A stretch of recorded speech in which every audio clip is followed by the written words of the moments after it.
Hey everyone, welcome back to my channel. Finasteride is without doubt the best treatment that we have in our arsenal right now against androgenic alopecia. There is of course a number of other treatments currently in research and development about which I talk extensively on this channel and still am committed to speak about whenever we have new updates about them. So if you're a hair loss sufferer yourself or may be interested in knowing new data and new research about any potential hair loss treatments, you can go ahead and subscribe to my channel.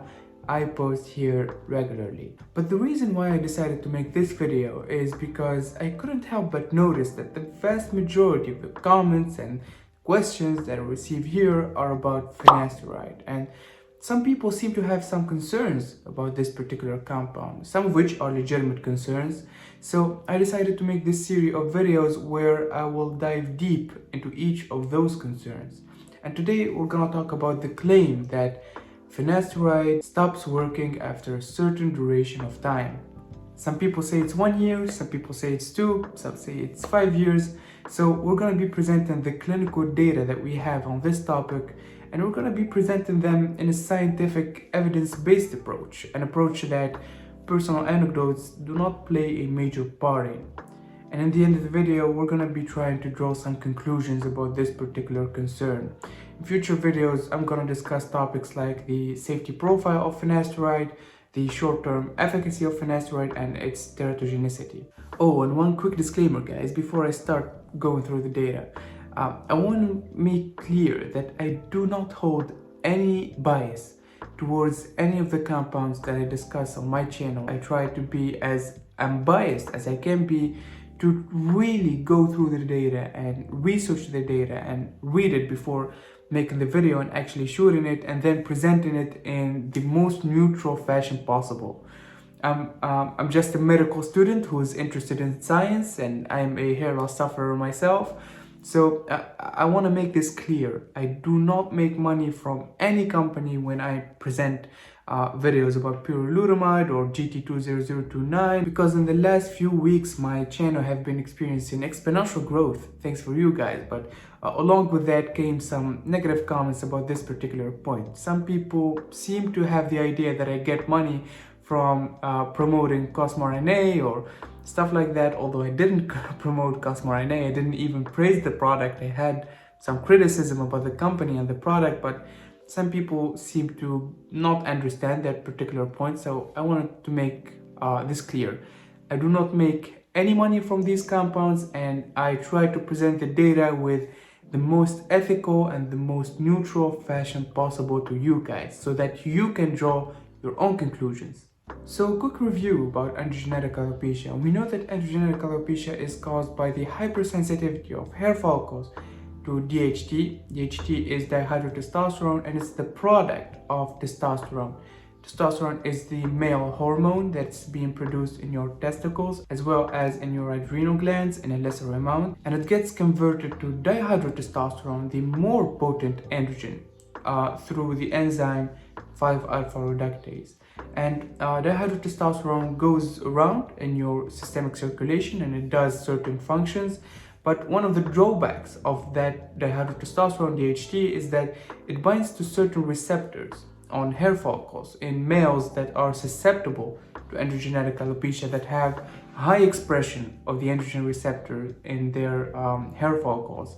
And by binding to the hair follicles, DHT actually promotes the expression of certain genes, and that leads to the apoptosis and death of the hair follicles. One way that we try to go around this is by blocking the 5-alpha reductase enzyme. Remember, the enzyme that's responsible for converting testosterone to the DHT? We try to block that particular enzyme with 5-alpha reductase inhibitors. You may have known that finasteride belongs to this particular class of pharmaceutical drugs. So finasteride is a blocker of the 5-alpha reductase enzyme. Also, dutasteride is a blocker of this particular enzyme. But for now, finasteride, by blocking 5-alpha reductase enzyme, it actually decreases serum DHT up to 70 or 80%, which was found in some studies. And by decreasing the serum DHT, we have decreased also in scalp DHT, by the way, DHT won't exert such damaging effects, or it maybe will exert damaging effects but to a lesser amount to the hair follicles, and therefore the whole point of this is to slow down, stop, or even in some cases reverse hair loss to some extent. And I'm not gonna discuss here the short-term efficacy of finasteride, as that have been already established through a ton of clinical research, a ton of clinical data, but I can make a separate video about it. But our point in this video is to discuss the long-term efficacy of finasteride. Does finasteride really stops working after 2 years?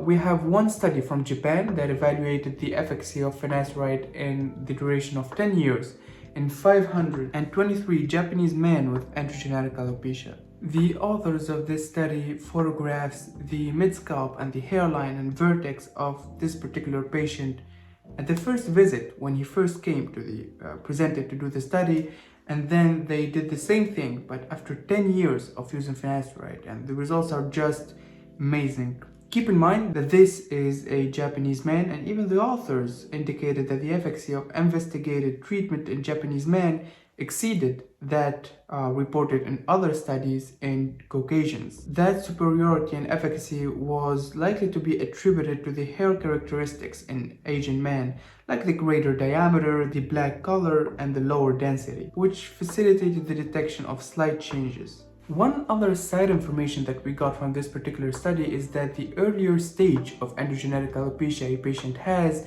the better improvement and better outcome he has from taking finasteride. So that comes to say that taking finasteride in the earlier stages of androgenic alopecia, like Norwood 2 or 3, yields better results in terms of keeping, or maybe to some extent reversing, that hair loss that you have. Because you want to keep one thing in mind, guys: the sole objective or goal from taking finasteride is to slow down, or if you're lucky, to stop androgenic alopecia from progressing to further scales of Norwood. You should not hope or anticipate an improvement in the hair count. That's just deceiving from some YouTubers to say that, and it may actually lead to some patients discontinuing taking finasteride just because they thought that the drug isn't doing what it's supposed to do. While in reality, finasteride is only supposed to stop or to slow down the progression of your hair loss. And to go back to our Japanese study, the authors concluded an improvement and prevention of disease progression in 99.1 with the 532 Japanese males with androgenic alopecia treated with 1 milligram of finasteride per day for 10 years of time. So in 10 years, by taking 1 milligram of finasteride daily, these 532 Japanese males, 99.1% of them at least, didn't experience any further hair loss, and some of them even experienced some reversal of that particular hair loss. Another study similar to this, done on Korean men, this time named Evaluation of Long-Term Efficacy of Finasteride in Korean Men with Androgenic Alopecia using the Basic and Specific Classification System. And in this particular study, the proportion of patients showing improvement, including no disease progression, was 98.4 after 5 years of treatment with finasteride 1 milligram a day.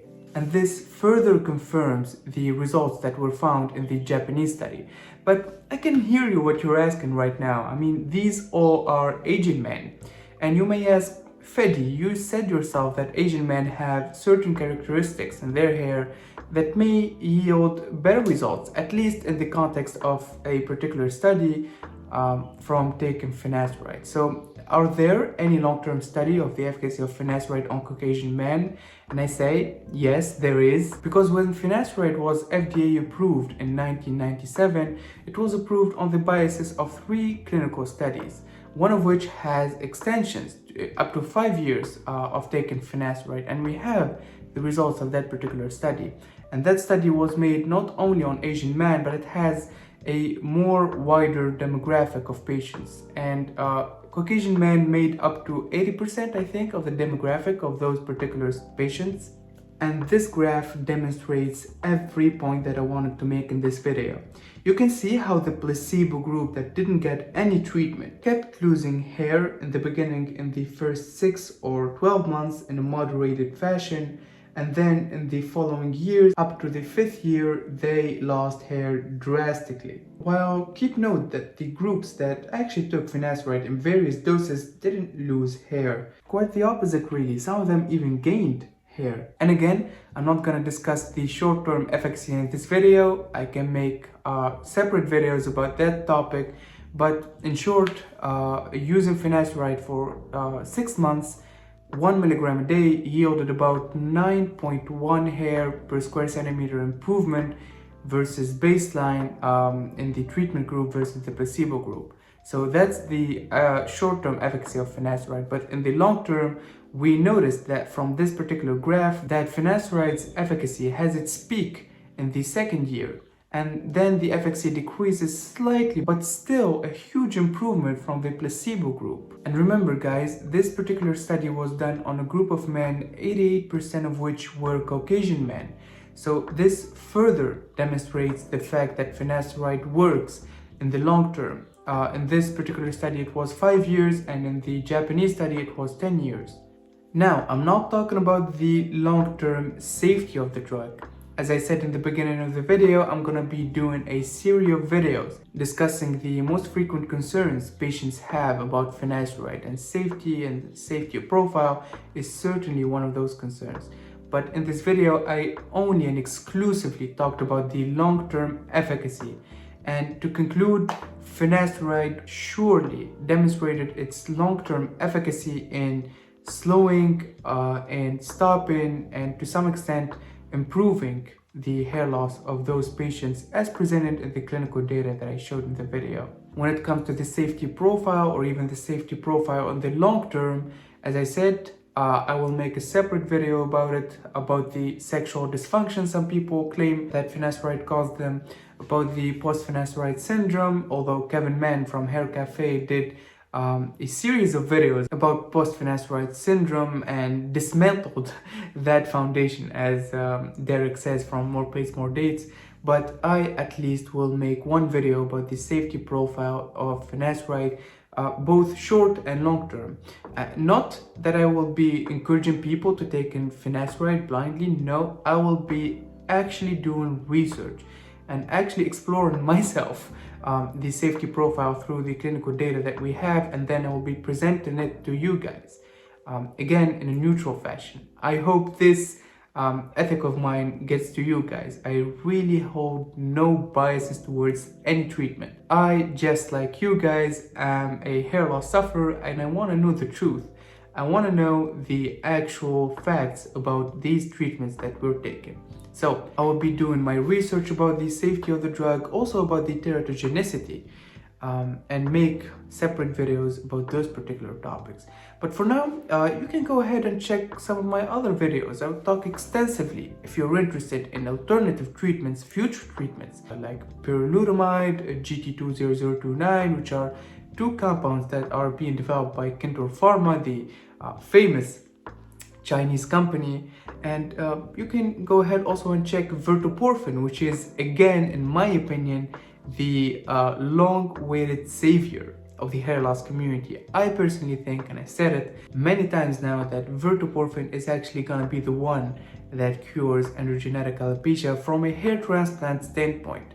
If you want to know the details and understand what I just said, you can go ahead and watch my particular video on verteporfin. But for now, thanks for watching the video, guys. Click the like button if you found it informative, and as always, stay safe.